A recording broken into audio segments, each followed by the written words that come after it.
DJ Spark back in the building. I am back from vacation. I am so glad to be back, but it did feel good to step away for a week, man. But I'm rejuvenated, I'm re-energized, and I'm ready to talk some music. So today we're doing Ed Sheeran albums ranked. If you watched my previous video, you would know Ed Sheeran is one of my top 5 favorite artists of all time, and the homie Will recommended doing this list. Thank you for the recommendation, Will. I think Ed Sheeran is one of the greatest songwriters of our generation, and if you don't think that, you might not be giving Ed Sheeran a fair chance, or you just might be lying to yourself. Ed Sheeran only has 4 official studio albums, so let's get into these 4 and let's dive into them and see where they land. This list is so hard to do because Ed Sheeran's worst is still amazing and incredible, but I am going to have to put his number 6 collaborations project album at number 4. This album wasn't necessarily like experimental sounding, it was just a little different for Ed Sheeran. You know, you had a lot less acoustic singer-songwriter songs on this album. There might have only been one with Best of Me. And you had so many majorly produced pop and hip-hop tracks, which is okay. That doesn't take anything away from the music at all. And there's so many beautiful features on this album, so don't get it twisted. But there's just so many songs on all the other albums that are just so heartfelt, sincere, and warm. On this album though, if you look at the track list from Beautiful People down to Remember the Name, amazing tracks. He really didn't miss there. But where it gets a little washy for me is between Put It All On Me through 1,000 Nights, just because I think these songs become a tad more pedestrian overall, I guess. Whereas on his other albums, there's no songs that are really that pedestrian or generic, I guess you could say. Once again, that doesn't take away from those songs or those features. It's just when you think of Ed Sheeran, you think of extremely different, extraordinary, you know what I'm saying? So honestly, that section there, I really don't come back and listen to, which is weird because all his other songs I will come back and listen to. So all that is why I just have this project last on the list, but my favorite songs are Blow with Chris Stapleton and Bruno Mars and Best Part of Me featuring Yebba. Coming in at number 3, I have Plus, Ed Sheeran's first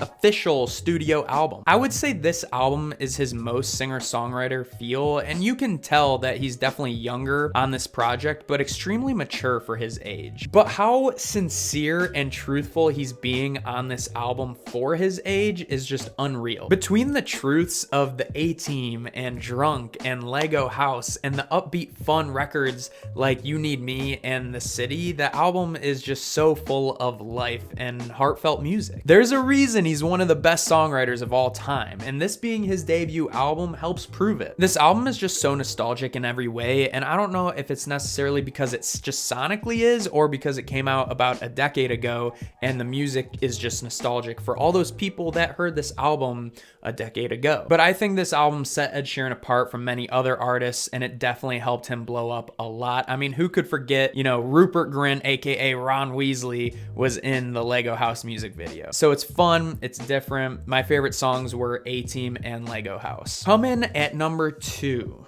I have Divide. Now, I watched his documentary of him creating this album. It used to be on Apple TV. I don't know where you could find it now, but it's called Songwriter, and you have to watch this documentary of him writing this album. You know, he's got a lot of songwriters in it. Benny Blanco is in it, helping him create this Divide album, and I had never been so inspired until I watched this documentary with Ed Sheeran. So if you could find it, definitely watch it. It's fantastic. This album hits hard in many ways, you know. This song has nostalgic songs on it too, just like the last album I said. You know, Castle on the Hill is amazing. It's a song about friendship, and I feel like we hear more songs about love than friendship, and friendship is very important to me. So when I hear a song about friendship, I'm just magnetically pulled to that song. Perfect is the perfect wedding song, and Supermarket Flowers will have you crying in the club. And Nancy Mulligan and Galway Girl really just make you want to have a pint in an Irish pub, getting up, dancing on the tables, and singing along to those songs. So honestly, I would say this album might be his most well-rounded album. I mean, you know, you have the radio pop song of Shape of You, the very singer-songwriter solemn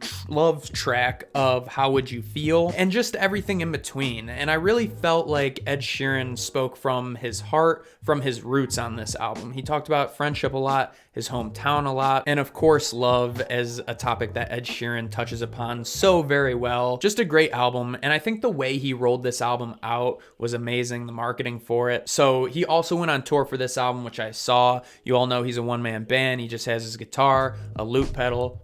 And, you know, I think in the song on Take Me Back to London, he says he sold 500 million on the Divide tour. I mean, this man was raking in the cash, and he was working so hard with everything surrounding this Divide project. So Divide at number 2. And at number 1, obviously, it has to be Multiply. Especially when it comes to the Wembley edition of this album, which is like 20-some songs. He just doesn't miss. Top to bottom, track 1 to the final track. Every song's a hit, and every song I come back to quite often. And I think that's what makes it a number 1 album. It's just perfect in almost every way to me. His songwriting, his lyricism, his vocal talent on this album is impeccable. I mean, he reaches different pitches, different octaves throughout it. It's just amazing to me. Bouncing between love and heartbreak back and forth throughout this album just causes this wave of emotion, which everyone wants to feel love and emotion, right? It's just a huge reason why people listen to music in general. So he hits it right on the head there. This album is so heavy and fun. It's just so hard to single out songs because everyone is amazing. Even my dad does sometimes, and A Fire Love makes me cry every time. I love the way he talks about his family and the way he loves his family, and it makes it real. Take It Back, English Rose, and Sing, I mean, they just make me want to get up and dance every time. Not only is this album well-rounded, but the guitar and piano for this album is just unmatched. Sonically, all of Ed Sheeran's albums are emotional, fun, upbeat, everything, but just this album hits just a pinch harder than the others, and that's why it's number 1. I mean, you have an album that starts out with the song One, it's gonna be a hit. So my favorite songs on this album are A Fire Love, English Rose, and Thinking Out Loud, one of the greatest wedding dancing songs of all time. So that's gonna be my list of Ed Sheeran's 4 official studio albums. Will, this is exactly your list. I gotta commend you for it. You hit it on the head. I completely agree with you. But what are your lists? Do you guys have different lists? What should be switched around on here? Did we hit it on the head right with Multiply at number 1 and number 6 at 4, or would you switch it around? Let me know in the comments below. Thank you so much for coming by to this video. If you liked it, hit a like and subscribe to the channel if you love talking music just as much as I do. As always, you can follow me on Instagram and Twitter at EJSpark1, and you know what it is. It's peace, love, I love s'mores, EJ. Ow.